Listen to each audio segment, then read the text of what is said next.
출제 문제 함정을 찾아라 제2편 보험 법규에 대해서 여러분들과 함께 함정이 어딘지 찾아보도록 하겠습니다.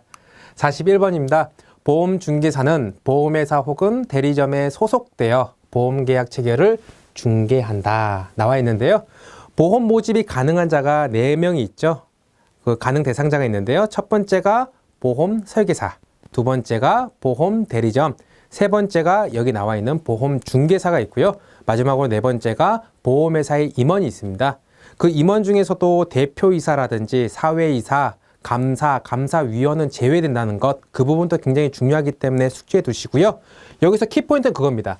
보험 중개사이기 때문에 보험계약을 중개한다, 이 내용은 맞습니다. 하지만 여기서 소속되어 이렇게 나와 있는데요. 보험중개사는 소속되지 않고 독립적으로 보험계약을 중개하는 자입니다. 따라서 정답은 소속되지 않고 독립적으로 보험계약을 중개한다. 그 해당되는 내용에 대한 정의를 물어보는 문제도 나오기 때문에 보험 설계사란 무엇인가, 보험 중개사란 무엇인가, 좀 더 나가서 보험 대리점이란 무엇인가, 여기에 해당되는 정의를 확실하게 숙지하는 것도 중요합니다. 42번 생명보험회사에 속한 보험 설계사가 한 개의 제3보험업을 전업으로 영위하는 보험회사를 위하여 모집하는 경우는 교차 모집에 해당하지 않는다, 이렇게 나왔는데요. 교차 모집 제도라는 건 뭐죠? 만약에 A라는 생명보험회사 설계사가 이종의 다른 한 개의 손해보험회사의 보험 상품을 팔 수 있도록 하는 겁니다. 더러 오답으로 대리점도 나올 수 있는데요. 대리점은 해당이 안 되니까 확실히 알아두시면 될 것 같고요. 예를 들어서 C라는 손해보험 설계사가 다른 A의 생명보험 상품을 팔 수 있는 것이 바로 교차 모집 제도이다, 이렇게 알아두시면 되는데, 여기 나온 것처럼 한 개의 제3보험을 전업으로 영위하는 보험회사를 위하여 모집하는 경우도 교차 모집에 해당이 됩니다. 그렇기 때문에 해당 내용은 해당하지 않는다가 아니라 해당한다로 고치는 것이 옳은 표현이 되겠습니다. 43번 보험 설계사의 등록은 본인이 직접 협회에 방문하여 신청할 수 있다, 이렇게 나와 있는데요. 중요한 개념 중에 하나지요. 저희가 보험 모집을 하기 위해서는 등록을 해야 되는 기관이 있습니다. 그게 어디죠? 원래는 금융위원회입니다. 그러면 여기 저는 보험협회로 알고 있는데요, 이렇게 물어보시는 분들도 계신데요. 이 보험협회에다가 금융위원회가 위탁을 했기 때문에요. 실질적으로 등록이라든지 말소 업무는 보험협회를 통해서 이루어지고 있습니다. 따라서 이 내용도 알아두시면 될 것 같고요. 지금 물어보고 있는 거는 등록을 보험 설계사가 직접 할 수 있느냐, 아니면 하지 못하느냐를 물어보고 있는데요. 정답부터 먼저 확인하겠습니다. 보험회사를 통해서만입니다. 신청이 가능하다, 이렇게 나와 있습니다. 자, 중요한 개념 말씀드릴게요. 원래는 등록도 있고 다른 보험회사로 이직하기 위해서는 또 뭐 해야 되죠? 말소도 있습니다. 구분지어서 설명을 드리면, 등록 같은 경우에는 여기 말씀드렸다시피 보험 회사를 통해서만 가능합니다. 이것만 가능합니다. 하지만 말소는 보험회사 가능하고요. 그리고 직접 말소도 가능합니다. 그래서 이 해당되는 내용을 조금 응용하면 보험 설계사가 말소하기 위해서는 보험회사를 통해서만 가능하다. 오답일까요? 맞습니다. 오답입니다. 또 다르게 변형을 하면 보험 설계사가 말소하기 위해서는 직접 말소만 가능하다. 이것도 틀린 내용이 되겠죠. 왜냐하면 말소는 보험회사를 통해서든 직접 말소를 통해서든 가능하다. 하지만 등록은 어디를 통해서만? 보험회사를 통해서만 등록이 가능하다는 것, 여러분들께서 꼭 암기하시기 바랍니다. 44번입니다. 영위하는 보험업종에 따라 개인보험 대리점, 법인보험 대리점으로 구분된다, 이 나와 있는데요. 정답 확인하면요. 보험 업종이 아니라 설립 형태에 따라서 개인과 법인으로 구분이 되는 겁니다. 그러면 영위하는 보험 업종으로는 어떻게 구분이 될까요? 첫 번째 생명보험 대리점, 두 번째 손해보험 대리점, 세 번째 제3보험 대리점. 이렇게 세 가지로 구분이 되는 것입니다. 그것도 알아두시면 될 것 같고요. 45번. 은행 등 금융기관 보험 대리점, 다른 말로 하면 방카슈랑스죠. 방카슈랑스는 영업보증금을 예탁해야 한다. 이렇게 나와 있는데요. 영업보증금이란 무엇일까요? 보험 대리점이 보험회사에 영업보증금을 예탁을 해야 됩니다. 그 예탁하는 금액은 조금 차이가 있는데요. 개인보험 대리점 같은 경우에는 1억 원 이내에서 이제 정하고 있고요. 법인 같은 경우에서는 이제 3억 원 이내에서 그 금액을 정하고 있습니다. 그래서 영업보증금이 예탁하지 않을 경우에는 보험 모집을 할 수 없는데 여기서 특이한 경우가 있습니다. 금융기관 보험 대리점, 이 금융기관 보험 대리점인 방카슈랑스는 영업보증금 예탁 의무가 면제되어 있습니다. 그래서 여기 나와 있는 예탁해야 한다가 틀렸고요. 정답을 확인하면 예탁 의무를 어떻게 어떻게요? 면제한다. 요 내용은 문제의 보기상으로도 많이 나오고 있기 때문에 금융기관은 영업보증금을 면제한다, 면제하지 않는다. 그 부분을 확실히 구분짓는 것이 중요하고요. 그 다음에 일반 보험 대리점 같은 경우에는 영업보증금 예탁 없이 모집을 할 수 있다, 없다? 없다다. 없다도 알고 계셔야 됩니다. 자, 46번입니다. A은행 방카슈랑스, 방금 전에 나왔습니다. 금융기관 보험 대리점 직원은 거래로 알게 된 고객과 은행 밖이네요. 밖 카페에서 만난 후에 보험 상품을 판매하였다. 나와 있는데요. 금융기관 보험 대리점은 일정의 모집에 대한 조건이 있습니다. 첫 번째가 뭐냐면은 지정된 장소에서 그 점포 안에서만 모집이 가능합니다. 중요합니다. 그렇기 때문에 여기서 지금 은행 밖에서 만나가지고 보험 모집을 했기 때문에 당연히 안 되는 거죠. 점포 내 지정된 장소. 요거 확실히 알아두시면 될 것 같고요. 그리고 지정된 장소에서도 몇 명까지만 보험 모집을 할 수 있느냐? 2명입니다. 그렇기 때문에 이 2명이라는 것도 꼭 알아두셔야 됩니다. 조금 더 나아가서 인터넷 홈페이지를 통하여서 보험 모집을 할 수 있을까요? 이렇게 물어보시는 계신데요. 당연히 인터넷을 통하여서 보험 모집이 가능합니다. 그래서 인터넷 홈페이지죠. 모집이 어떻다? 가능하다. 이것도 같이 알아두시면 됩니다. 여기서 나온 거 중요한 거 있죠? 점포 내 지정된 장소에서만 모집이 가능하고 그 지정된 장소에서 몇 명까지? 2명까지 모집을 할 수 있다. 그리고 인터넷 홈페이지 통해서 불특정 다수에게 보험 모집을 할 수 있다. 이렇게 세 가지는 꼭 기억을 하셔야 됩니다. 47번. 우수 인증 설계사의 인증 기간은 3년이다. 자, 우수 인증 설계사란 뭘까요? 보험 모집 실적이라든지 계약 유지라든지 근속 기간이라든지 불안전 판매율이 없을 경우에 이분은 진짜 옳은 설계사, 우수한 설계사인 거구나 하고 인정을 주는 겁니다. 그렇기 때문에 그 인증받는 기준도 중요한데 인증 기간이 어떻게 되느냐가 굉장히 시험에 많이 나옵니다. 그렇기 때문에 3년이 아니고 여기서는 1년이 정답이 되는 것입니다. 조금 더 구체적으로 말씀을 드리면 6월 1일부터 다음에 5월 31일까지 인증을 준다. 이 부분도 같이 알아두시면 됩니다. 왜냐? 어떤 식으로 물어보는 문제가 나오냐면요. 다음 중 우수 인증 설계사 인증 기간으로 옳은 것은 이렇게 나올 때가 있고요. 뭐 5월 1일부터 4월 30일 뭐 이런 식으로 예시가 나올 수가 있어요. 그러니까 여러분들께서는 이 위에 있는 거 6월 1일부터 5월 31일까지 인증 기간으로 하고 있다. 이 부분 기억하시기 바랍니다. 자, 48번입니다. 우수 인증 설계사는 동일 회사에 1년 이상 재직하고 있는 설계사를 대상으로 한다. 자, 여기에 함정이 있을 것 같은데요. 방금 전에도 말씀드렸습니다. 기준에 대해서 말씀드렸는데 1년이 아니라 3년 이상입니다. 자, 우수 인증 설계사를 갖출 수 있는 요건은 어떻게 된다 그랬죠? 근속 기간이 3년 이상, 그리고 직전 연도 불안전 판매건이 0건, 한 건도 없어야 된다는 거. 그 다음에 보험계약 유지율이 13회 차일 때 90% 이상, 25회 차일 때 80% 이상, 그리고 그 다음에 그 모집 실적도 좋아야 됩니다. 요 네 가지가 충분히 검토되고 합당했을 때에 이제 우수 인증 설계사 자격을 주게 되는데 그 기간은 1년이 아니라 3년 이상 근속하고 있는 사람에게 해당이 된다. 이렇게 알아두시면 될 것 같습니다. 방금 제가 또 말씀드렸습니다. 인증 기간은 몇 년이라고 했죠? 3년이 아니라 1년이라고 말씀을 드렸습니다. 자, 49번. 분쟁조정위원회의 조정안은 일반적으로 법원의 재판 결과에 우선한다 나와 있는데요. 여러분들, 금융 관련돼 가지고는 민원이 많이 발생할 수밖에 없습니다. 그래서 해당되는 당사자들끼리 합의가 제대로 이루어지지 않으면 금융감독원에 화해를 요청할 수밖에 없습니다.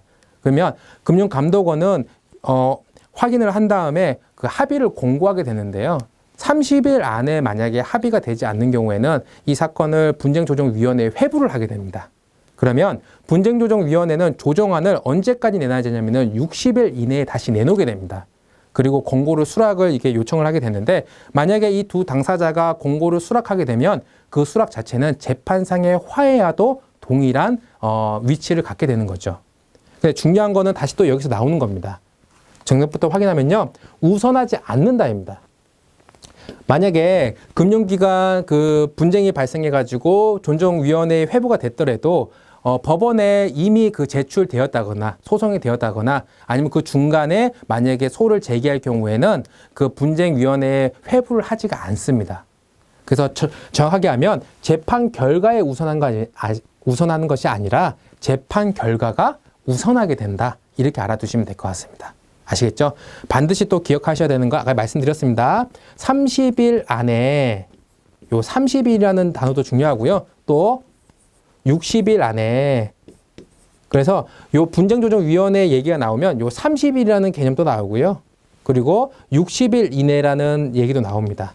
근데 이런 숫자를 조금씩 변경해가지고 가끔가다 60일이 아니라 90일, 30일이 들어와야 되는 자리에 60일, 이런 식으로 함정을 파서 문제가 조금 어려워질 수가 있거든요. 그렇기 때문에 이 숫자 개념으로, 숫자 중심으로 정확하게 파악을 하시면 될 듯 합니다. 자, 50번. 보험가입 조회 서비스는 생명보험협회와 협회에 방문해서 조회를 신청해야 한다 나와 있는데요. 사실 이 부분 조금 애매하죠. 사실 신청할 수 있습니다. 근데 신청해야 때문에 틀린 거가 됩니다. 정답 확인해 보면요. 본인 인증을 통해 내 보험 찾아줌 홈페이지에서도 보험가입 내역을 조회할 수 있다. 이렇게 나와 있습니다. 결과론적으로 보게 되면 홈페이지를 통하여서 조회가 가능하고, 그리고 직접 방문을 해서도 조회가 가능한 겁니다. 그렇기 때문에 또 어떻게 보면 또 홈페이지에서만 조회가 가능하다. 요건 내용이 어떨까요? 요것도 틀린 내용이 되는 것입니다. 그렇기 때문에 이 두 가지가 모두 가능하다는 것 알아두시면 될 것 같습니다. 51번. 광고심의위원회는 보험회사의 각 업무 전문가로 구성되어 있다 나와 있는데요. 광고심의위원회, 뭐죠? 광고를 심사하거나 제재를 하는 곳이 바로 광고심의위원회입니다. 바로 이런 곳이 보험회사의 각 업무 전문가로만 구성이 되어 있다면 또 어떻게 보면 편협한 판단이 나올 수가 있거든요. 그래서 정답을 확인해 보면요. 보험업계라든지 학계라든지 법조계라든지 언론이라든지 소비자 단체 등 다양한 분야의 전문가로 구성이 되어 있다. 이렇게 내용을 암기하시면 됩니다. 52번입니다. 생명보험협회에서는 소비자에게 생명보험회사의 상품을 소개하고 각 회사의 보험 상품을 서로 비교할 수 있도록 보험회사 종합 공시를 제공하고 있다. 자, 이 내용은 요 가로 안에 내용이 비어 있고 다음 중 가로 안에 들어갈 알맞은 공시는 무엇인가 이렇게 물어보는 경우가 있습니다.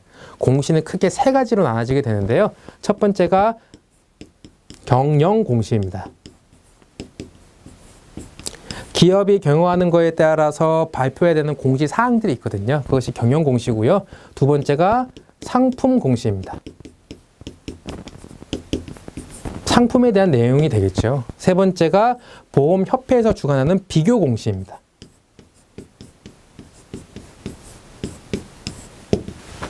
자, 여기서 나오는 거는 여기 보시면 알겠습니다. 각 회사의 보험 상품 어떻게 비교라고 나와 있네요. 그렇기 때문에 경영 공시도 아니고 상품 공시도 아니고 비교 공시가 정답이 되는 것입니다.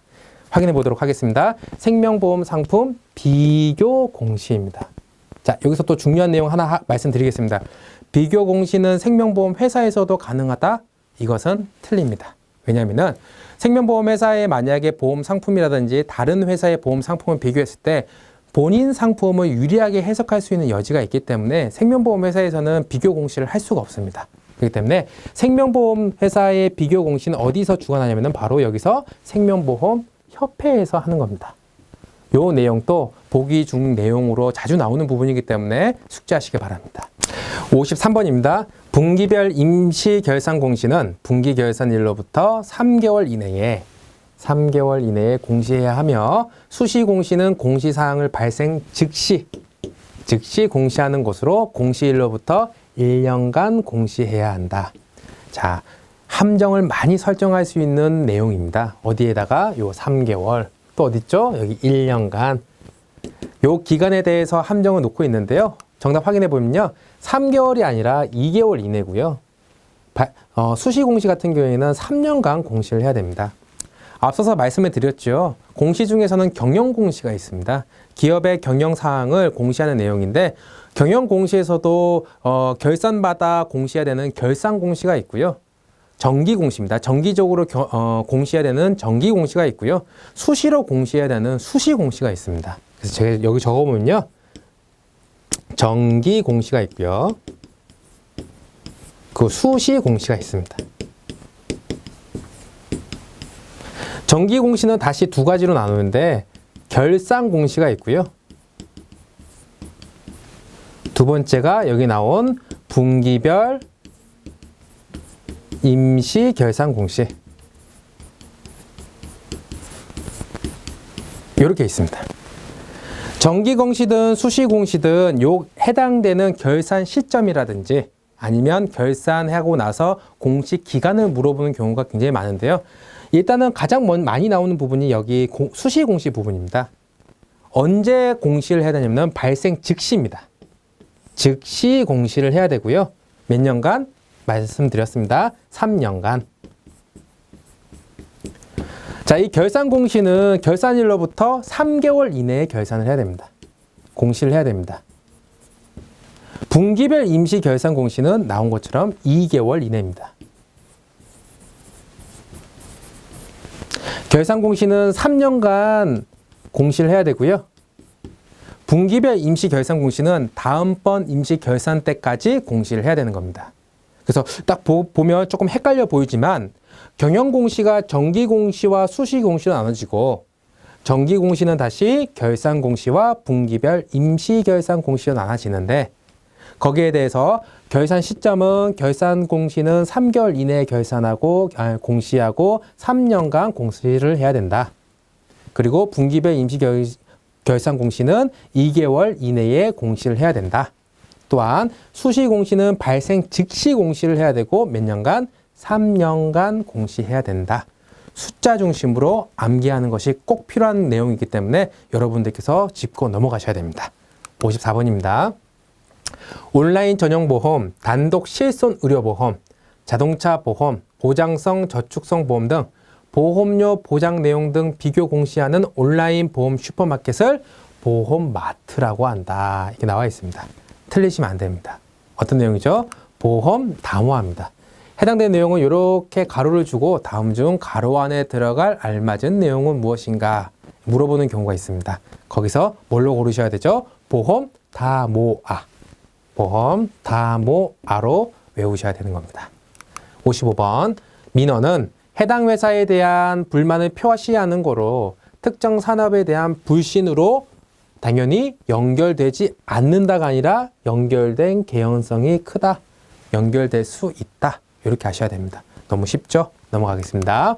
56번 금융감독원에 금융민원을 제기하고자 하는 소비자는 우편, 팩스, 인터넷을 이용하여 접수할 수 있으며 맞습니다. 접수할 수 있습니다.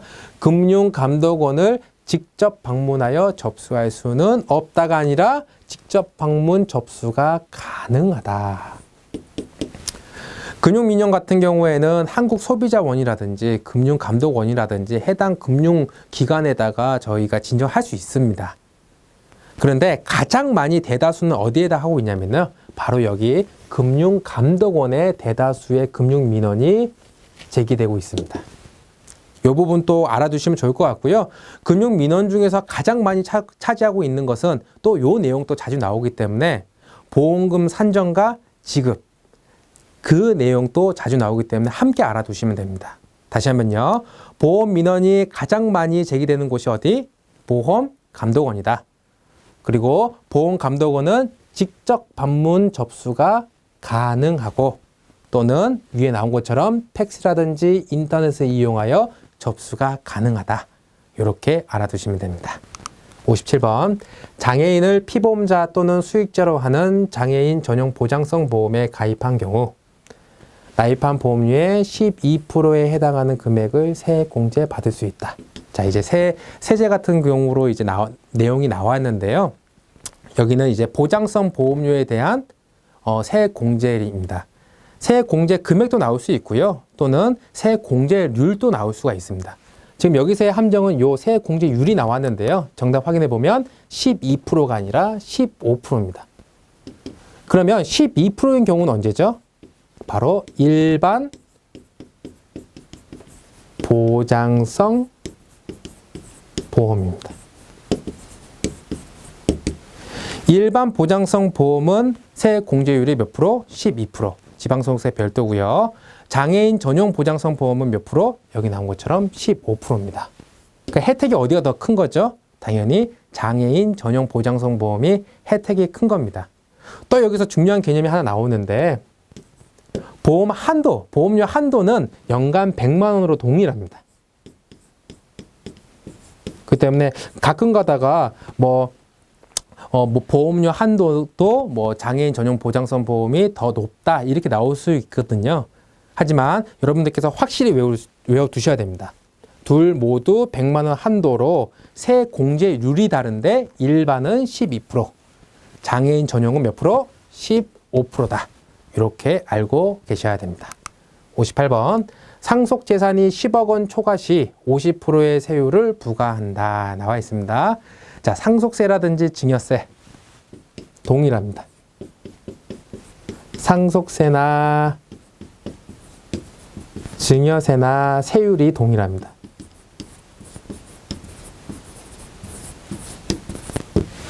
상속재산도 있을 수 있겠고요. 그 다음에 증여재산도 있을 수 있겠죠. 거기에 범위에 따라서 좀 달라지는데 1억 원 이하, 1억 원에서 5억 원, 그 다음에 5억 원에서 10억 원, 10억 원에서 30억 원, 30억 원, 어떻게 해요? 초과. 그래서 5단계로 세율을 적용하게 되는데요. 쉽습니다. 여기 10%, 여기 20%, 여기 30%, 여기 40%, 여기 50%입니다. 그래서 최고 세율은 여기 50%입니다. 근데 여기 나오는 10억 원 초과는 어디 구간이죠? 여기 구간이 되겠죠. 10억 원 초과 30억 원 이하이기 때문에 몇 프로죠? 40%가 정답이 되는 겁니다.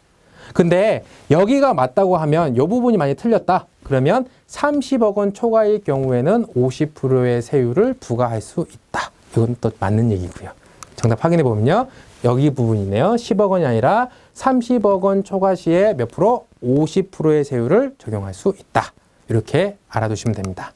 59번. 민법에 규정된 상속순위에서 직계 존속, 부모, 조부모 상속순위가 1순위다. 이게 나와 있는데요. 요즘 관련된 문제들이 굉장히 많이 나오고 있습니다. 민법에서 상속순위를 규정할 때 1순위가 있겠고요. 2순위, 3순위, 4순위가 있습니다. 말씀을 드리면요. 1순위는 직계 비속입니다. 자녀라든지 손자, 손녀라든지 직계 비속이고요. 2순위가 바로 직계 존속. 그리고 3순위가 형제, 자매. 그 4순위가 사촌 이내의 반계 혈족입니다. 그냥 사촌 이내 이렇게 적겠습니다. 그러면 1순위, 2순위, 3순위, 4순위 있는데 이 부분만 중요하냐? 그렇지 않습니다. 중요한 개념 배우자 있습니다. 배우자. 이 배우자인 경우에는 만약 1순위가 있었을 경우에는 1순위랑 동일한 순위가 됩니다. 근데 1순위가 없을 수 있겠죠. 자녀가 없을 수도 있고 손자, 손녀가 없을 수도 있습니다. 그럴 때에는 2순위와 동일한 공동 상속인이 됩니다. 만약에 1순위든 2순위든 없다. 그러면 단독 상속인이 될 수 있습니다. 단독. 그리고 공동으로 만약에 순위가 매겨졌더라도 여기다가는 5하를 더하여서 상속을 받게 됩니다. 예를 들면요. 내가 만약에 자녀가 2명이고 배우자가 1명 있다. 나에 대한 유산, 상속은 누구가 가져가냐면은 3명 모두에게 가져갈 수 있죠. 그런데 5화를 누구한테 더해준다고 그랬죠? 배우자한테 더해준다고 말씀드렸습니다. 그 때문에 배우자가 만약에 받게 되는 어느 정도 할당은 1 플러스 1 플러스 1.5 분의 1.5입니다. 왜? 배우자는 5화를 더해서 상속하기 때문이죠. 그래서 요 내용도 자주 나오기 때문에 합계해서 함께 외워두시면 됩니다. 정답 확인해 보면요. 직계 존속이 아니라 직계 비속이 1순위이다. 이렇게 알아두시면 됩니다. 60번 김생명의 부모는 보험 계약자 및 피보험자를 부모로 보험 수익자는 김생명으로 하는 보험 계약을 체결하였다. 실질적인 보험료 납부는 중요합니다. 실질적인 보험료 납부 누가 했죠? 김생명. 부모가 사망하여서 누가 보험금을 받았죠? 김생명에 대한 보험금 지급에 관하여 상속세를 과세한다. 이렇게 나와 있는데요. 굉장히 중요한 개념입니다. 왜냐? 실질적으로 보험료를 누가 냈느냐를 따라서 보험금 수령자가 상속세를 낼 수도 있고 비과세 될 수도 있습니다. 정답 확인해 보면요. 상속세를 과세한다, 상속세를 과세하지 않는다, 비과세 된다, 똑같은 말입니다. 비과세 되는 겁니다. 왜냐? 김생명이라는 분이 실질적으로 보험료를 내고 그 보험금을 다시 받았기 때문에 자기 돈을 내고 자기가 그 돈에 해당되는 돈을 다시 받았기 때문에 여기다가는 세금을 매길 수가 없는 겁니다. 그래서 비과세 된다 이렇게 알아두시면 될 것 같은데요. 문제는 길지만 중점적으로 알아주셔야 되는 게 여기입니다. 실질적으로 보험료를 누가 내느냐? 김생명이 냈기 때문에 보험금 수령자도 김생명, 따라서 상속세를 어떻게 과세하지 않는다. 이렇게 알아두시면 됩니다. 61번 금융소득이란 금융자산의 저축이나 투자에 대한 대가를 말하며 상법, 여기 틀렸네요. 상법에서는 이자소득과 배당소득을 총칭하는 개념이다. 나와 있는데요. 먼저 말씀드렸습니다. 뭐죠? 보험업법입니다. 보험업법에서는 금융소득을 두 가지로 나누고 있습니다. 이자소득, 배당소득. 원래 이 금융소득도 그 종합과세를 해야 되는데요. 특정한 기준에 의해 가지고 종합과세가 될 수도 있고 아니면 분리과세가 될 수도 있습니다. 기준 금액은 얼마죠? 2천만 원입니다.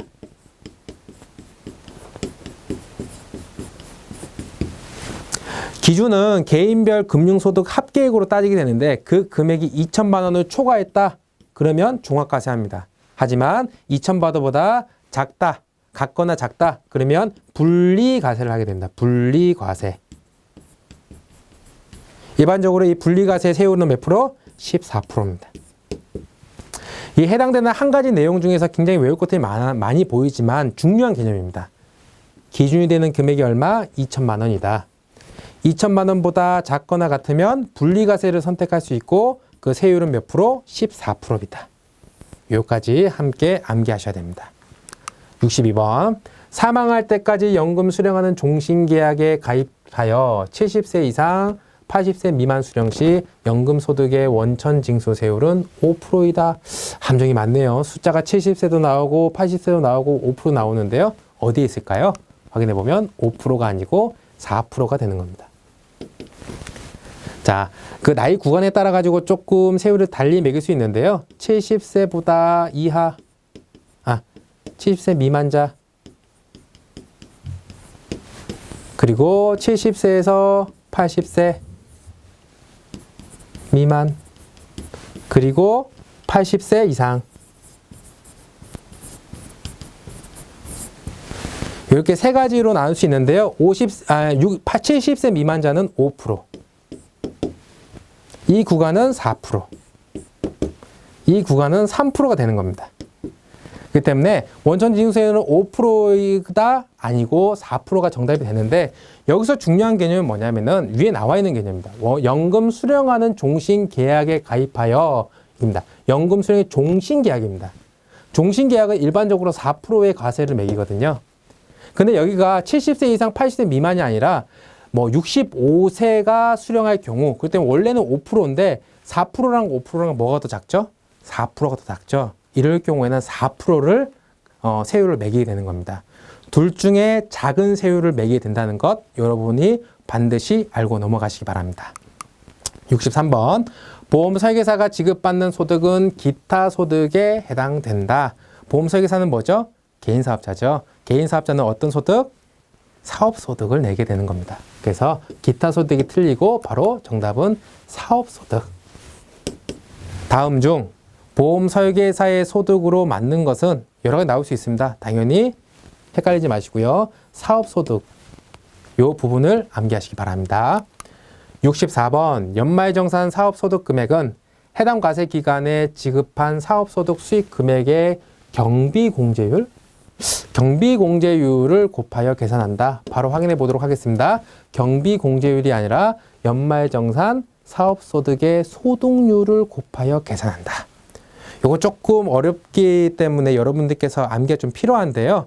그냥 이해를 하시면 됩니다. 경비공제율을 곱해가지고는 계산이 되는 금액은 아니고요. 지급한 사업소득의 수익 금액에 연말정산 사업소득 소득률을 곱해야지만 사업소득 금액이 나오는 겁니다. 아시겠죠? 이 부분 한번 같이 외워두시기 바랍니다. 65번 해당 과세기간에 따른 보험회사로 이직한 보험설계사는 간편장부 대상자에 해당한다. 중요한 개념이 나오네요.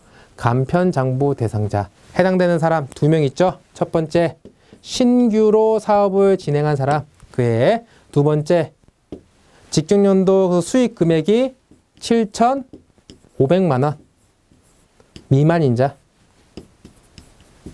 그래서 신규로 사업을 실시한 자 그리고 7,500만 원 미만인 자 이게 두 가지를 외워두셔야 됩니다. 이 두 명이 어디에 해당되냐? 간편장부 대상자에 해당이 되는 것입니다.